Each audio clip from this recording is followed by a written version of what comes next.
Билим уяларында қағылған ақырқы қоңыру бұйыл 70 мыңға жақын бүтірүүчү 11 классты аяқтап жатат. Ишкерлерге тоскоолдук кылган банктар, парламентте банктардагы көмүскө оюндар айтылды. Көзү азиздерди бушайманга салган жалган маалымат, бомба коюлду деген фейк аккаунттун ээси кармалды. Ушул жана башка жаңылыктар менен тааныштырып, эфирде күн жүрүш маалымат программасы, студияда Мирлан Маматалиев. Саламатсыздарбы? Бүгүн өлкөнүн бардык мектептеринде акыркы коңгуроо кагылды. Билим берүү жана илим министрлигинин маалыматына караганда, быйыл өлкө боюнча 185 миңге жакын окуучу мектепти аяктаса, алардын 70 миңге жакыны 11 классты бүтүрүп жатат. Мектептеги бүтүрүү кечеси Борбордун Рухий Мурас конушундагы номер 100 мектебинде да белгиленип, ага Бишкек шаарынын мэри Эмилбек Абдыкадыров катышты. Мындан улам кабарчыбыз кала башчысы катышкан бүтүрүү кеченин жүрүшү менен жеринен таанышып келди.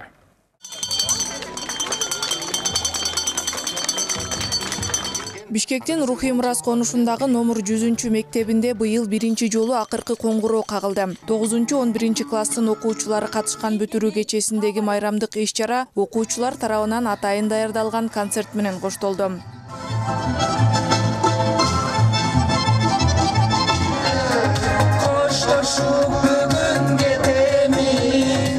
Азырынча мен 9 классты бүтүп атам. Бекерле убакытты өткөрүп не кылам? Андан көрө бир окууга тапшырып, ошону окуп иштесем бей деп аткам.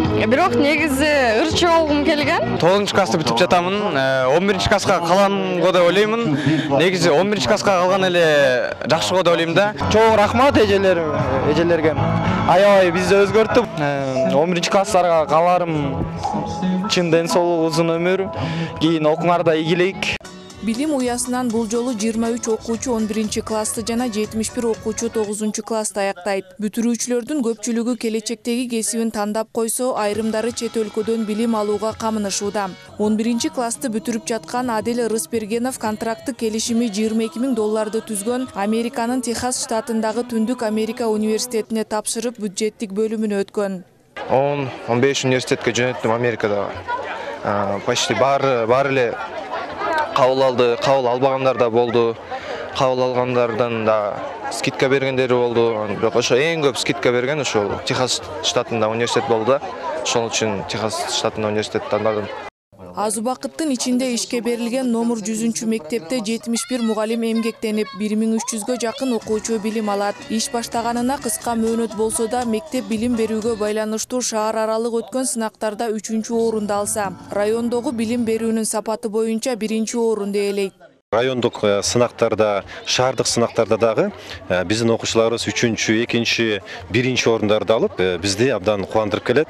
Мындан арда биз ушул мектебибиздеги окуучуларыбызды билимге, таалим-тарбияга үйрөтүп, мындан арда ушул мектебибизден келечекте ушул Кыргызстандын өнүгүшүнө бир чоң салымын кошкон мыкты инсандарды чыгарууга колубуздан келген бардык аракетибизди жумшайбыз. Билим берүү жана илим министрлигинин маалыматында өлкө боюнча быйыл 185 миңге жакын окуучу мектепти аяктаса, алардын 70 миңдейин 9-11 класстын бүтүрүүчүлөрү түзөт. Бишкек шаары боюнча 8100 выпускник бүтүрүүчү болуп атса, ошонун 55 биздин шаардык Бишкек шаарынын мектептеринен алтын тамга аттестатын алышып атат. Бул өтө чоң көрсөткүч. Бул жалпы республиканын масштабында алганда 32%-ын Бишкек шаарынын бүтүрүүчүлөрү алып атат. Ошондой эле быйыл өкмөт тарабынан көңүл ачуучу жайларда коштошуу кечелерин өткөрүп, жаратылышка чыгууга тыюу салынган. Буга байланыштуу Ички иштер министрлиги ата-энелерге кайрылып, бул күндөрү балдарга унаа бербөөгө чакырган. Акылай Маратова, Талант Ашыров, Нью ТВ. Бишкекте 2-нчи республикалык хор коллективдер арасында өткөн кароо сынак фестивалі жыйынтыкталып, сыйлык тапшыруу аземи өттү.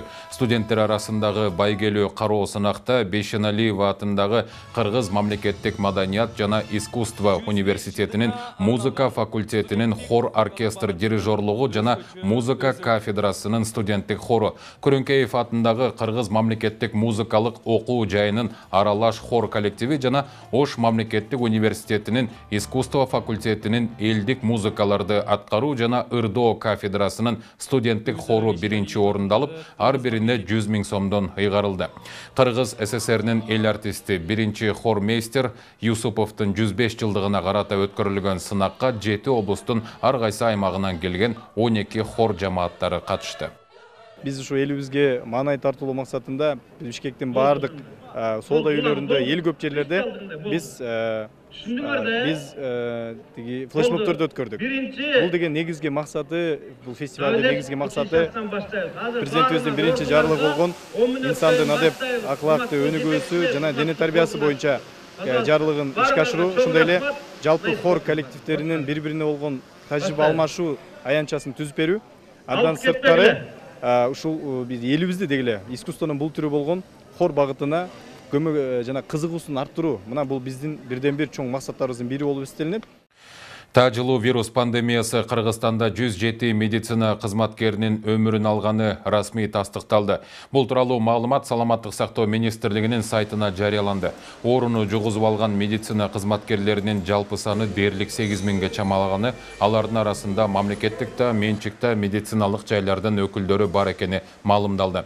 Саламаттык сактоо мекемелеринин вирусту жугузуп алганы тастыкталган 3520 кызматкерине 629 миллион 579 000 сом кенемте төлөнүп берилди.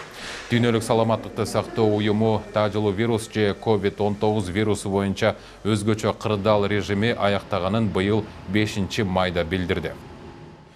Министрлер кабинетинин төрагасы Акылбек Жапаров транспорт жана коммуникация министрлигинин ишин сынга алды. Ал биринчи кварталдын жыйынтыгы боюнча кеңешме өткөргөнүн маалымат кызматы билдирди. Жапаров магистралдык трассаларды долбоорлоодо кыргызстандыктар менен туристтер үчүн эң зарыл нерселердин баары камтылган Rest Points уюштуруу зарылдыгын белгиледи. Өкмөт башчы ведомстволордун алдындагы мекемелердин айрыкча жол эксплуатациялык башкармалыктын ишин жөнгө салуу зарылдыгын кошумчалады. Ал министрликтин иштөө темпи төмөндөп кеткенине көңүл бурду. Анын айтымында өткөн жылы чоң иштер жасалган. Май айында эле 25,8 чакырым жол салынган. Быйыл болсо каржылоо 1,2 миллиард сомго көбөйгөнүнө карабастан 24,5 чакырым гана жол бүттү. Жолдор биздин кан тамырларыбыз. Алардын курулушу мамлекет башчынын өзгөчө көзөмөлүндө турат. Ишти тездеткиле деп тапшырма берди өкмөт башчы.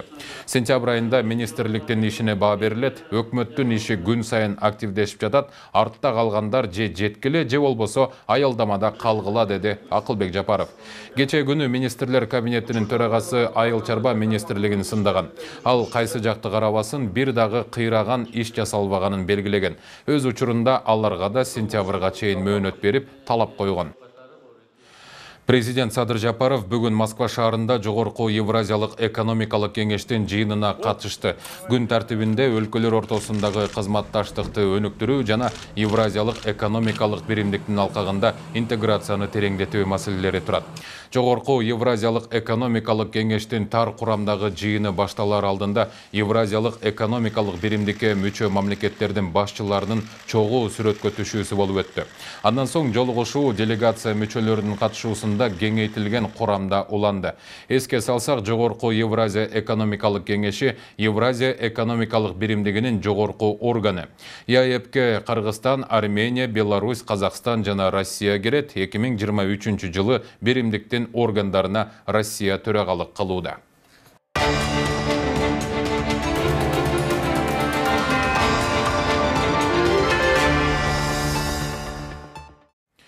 Мектеп-интернатқа бомба қойылғаны туралы жалған маалымат таратқан адам қармалды. Бұл туралы Улуттук коопсуздук мамлекеттик комитети билдирди.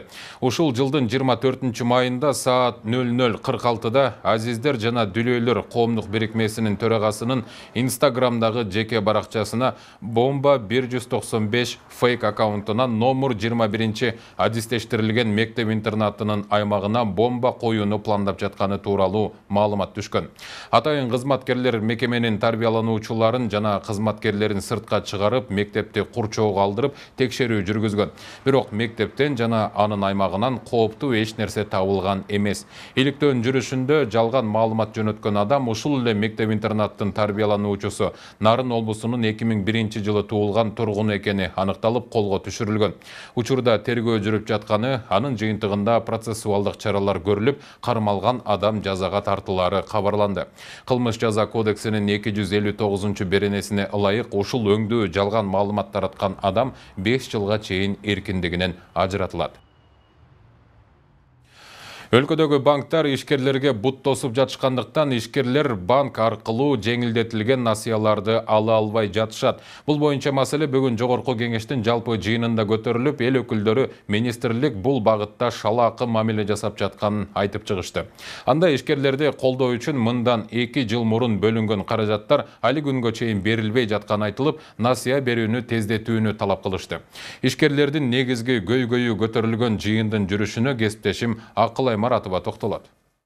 2021 жылы Дүйнөлүк банк жана Азия инфраструктуралык инвестиция банкы тарабынан орто жана чакан бизнести колдоо үчүн бөлгөн каражатты ишкерлер али күнгө чейин алышы элек. Бул боюнча маселе бүгүн жогорку кеңештин жалпы жыйынында эл өкүлдөрү тарабынан көтөрүлүп, өлкөдөгү банктар ишкерлерге бут тосуп жатышканын айтып чыгышты. Бөлүнгөн 150 миллион доллардын 100 миллион доллары насыяга каралса, 50 миллион доллары грант катары берилген. Бирок 2 жылдын ичинде бул сумманын 90 миллиону гана сарпталган. Банктардын ишкерлери болгон бут тосуусун өзүнүн кызыкчылыгын ойлогонду биз тез арада токтотушубуз керек. Анткени бул келишимде ансыз деле 3%га жакын акчаны операциялык чыгымдар үчүн Дүйнөлүк банктарга төлөп берип атат. Операциялык чыгымдарыңа деп. Ошого карабастан мына 60 миллион доллар канча ишкер азыр ала албай жүрөт кредиттерди. Ошон үчүн муну тез арада бул кредитти берүүнү эртелетиш керек. Каржы министрлиги өзгөчө. Жөн эле банктарга акчаны берип коюп, көзөмөлсүз отура бербестен, Улуттук банк менен чогуу банктарга тез арада чара көргүлө. Ошондой эле Ооган согушунун ардагерлерине бюджеттен төлөнүп келген кенемтени мыйзамсыз алып жүргөндөр аныкталган. Буга токтолгон депутат Жаныбек Кыдыкбаев согушка тиешеси жок жарандардын бул социалдык жардамдардын алганы ачыкталса да, чара көрүлбөй келгенин айтат. 2017 жылы премьер-министрдин тапшырмасы менен жанагы компенсация маселеси бар экен, жанагындай соцзащитадан акча алышат экен да. Жөлөк бул. Ошону мыйзамсыз алып жүргөндөр бар экен. Ошол аныкталган экен 2017 жылы аныкталып, Ош областы боюнча дейт. Анан башка дагы областтар боюнча дагы бар дейт. Афган согушунда барбаган эле тиешеси жок эле адамдар ошол акчаны алып жүрүшөт экен да, көптөн бери пайдаланып. Ушул комиссияны чечим чыккан экен. Ошол областы боюнча жүздөгөн адамдар аныкталган экен. Ошолорду четтетүү маселесин мин соцзащитага да берилген экен, алар дагы эме кылган эмес да, көңүл бурган эмес экен. Анан азыр айтып атышат, алар ошо башка дагы областтарда дагы мындай аныктамалар бар, эч кандай согушка тиешеси жок эле адамдар алып жүрөт дейт, 100дөн ашык дейт. Ошого көңүл буруп карап койсоңуздар. Өз кезегинде эл өкүлү Марат Мураталиев өкмөткө берилген протоколдук тапшырмадан келген жоопторго токтолуп, буга президенттин парламенттеги өкүлү Алмазбек Абытовду көңүл бурууга чакырды. Чыңгыз Ордо комплексин 100 жылдыгына карата бүтүрөйүк десек, берден буну биз деле билебиз, 5 миллион сом которулганын, иш козголгонун, ал жаңы курулуп аткан объектке иш козголбой деле койсо болмок. Анан ушуга bir konkretный эмелер жоопторду берсе болмокто, баланчанчы убакта бул бүтөт, муну салабыз деп. Мына мондой 5 миллион которулду жылдын аягына чейин мамындай деп. Бул деле отпискада 3-чү суроом болсо, жанагы Чолпонбой Төлөбердиевдин эстелигин жер бөлүүгө деп айттык элек да. Бул жерде жазып коюптур. Бишкек шаарынын 1 май районуна караштуу экендигин билдиребиз. Биз аны билдирген биз деле билебиз 1 май районуна караштуу экен. Ошону чечип береби же чечип бербей ошол жөнүндө суроо бердик электе. Кыргыз Орус фонду ушуну курабыз дегенден. Ушуга бир көңүл буруп койсоңуз. Депутат Жеңишбек Токторбаев өткөн жылдын апрелинде парламент мамлекеттин үлүшү жок алтын иштеткен компаниялардын лицензиялык келишимдерин кайра карап, ага 30%дан кем эмес мамлекеттин үлүшүн киргизүү менен бирге түзүлгөн келишимдерде өлкөнүн үлүшүн тактоо боюнча берилген сунуш мыйзам менен бекитилгенин көтөрдү. Айтымында мыйзам кабыл алынгандан кийин эч кандай аракет көрүлө элек. Мага кагаз жүзүндө бербеңиз, кереги жок. Мага в деле покажите. Качан мамлекеттин үлүшүн киргизесиңер? Муну алтын кен иштеткен компанияларга. Ошонун жообун айтыңызчы мага. Айтпайсызбы Акылбек Усонбековичке? Акылбек, досум, мынакей депутаттар безилдеп ыйлап атат. Качан мамлекеттин үлүшү кирет деп? Мыйзам жок дедиңер. Мынакей мыйзамды кабыл алып бердик. Мыйзам иштебей жатат, айтпайсызбы? Мен деген акча деп атам, бул деген акча. Мамлекет ошол жерде жер үйдө 105 тонна алтын запасы бар. Вертекс Голдо 30 тонна алтын запасы бар. Жок дегенде ошол жерден $500 миллион акча түшөт. Мыйзам обратной силы немейтип отургандан көрө барып бир путем переговоров. Ушун бир сүйлөшпөйсүңөрбү? Мынакей мен ошол Вертекс Голдун жетекчилери менен сүйлөштүм. Байке мы готовы дейт. Мындан улам Токторбаев эки алтын кен иштеткен компания менен түзүлгөн келишимге өзгөртүү киргизилгенден кийин маалымат берүүнү суранды. Акылай Маратова, Тынчтык Көлбаев, New TV. Бүгін Борбордо технологиялар, мүмкүнчүлүктөр жана туруктуу өнүгүү аталышындагы эл аралык финансылык форум өттү. 9-чу жолу өтүп жаткан иш-чара быйыл улуттук валютанын 30 жылдыгына арналган.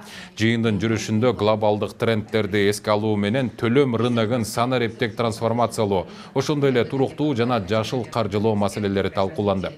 Форумга Казакстан, Грузия, Өзбекстан, Монголия, Азербайжан, Орусия, Пакистан жана башка өлкөлөрдүн эксперттери чакыртылган. Биринчиден бул специализированный форум финансовый секторга тиешелүү. Ошондуктан бул жерде биз жана жаңы технологиялар банковский системада кандай киргизип атат, кандай бүгүнкү күндө практика бар. Экинчиден азыр көрүп атпайбыз, ар кандай геополитический моменттер бар. Ошон үчүн экинчи направление жана вызовы деп койдук. Кандай вызов, кандай возможность бар, ошонун банк системалары кандай ишке ашырып атат. Ошо дагы бир жолу үчүнчү эме бул бүгүнкү күнү көп маани жана жашыл экономикага берилип атат, корпоративный управленияга, гендерный политикага. Вот ошо 3 основной направленияны бүгүн караштырып атабыз. Улуттук банк 24 майда валюта базарына $62 миллион сатты. Бул май айындагы алгачкы жүргүзүлгөн интервенция. Буга чейин башкы банк 14 апрелде $46,1 миллион интервенция жүргүзгөн. Ушуну менен быйылкы жыл башынан бери акча базарына 8 жолу АКШ доллары чыгарылып, жалпы суммасы $502 миллион 540 миң сомду түздү. 2022 жылы Улуттук банк 15 жолу интервенция жүргүзүп, $486 миллион сатып, кайра $190 миллион сатып алган. Интервенция доллардын курсу кескин көтөрүлүп же түшүп кеткенде жасалат. Улуттук банк январдын аягында Кыргызстандын банктарында $600 миллион бар экенин, анын 40% накталай экенин билдирген. Ушуну менен берүүбүздү жыйынтыктайбыз. Саламатта туруңуздар.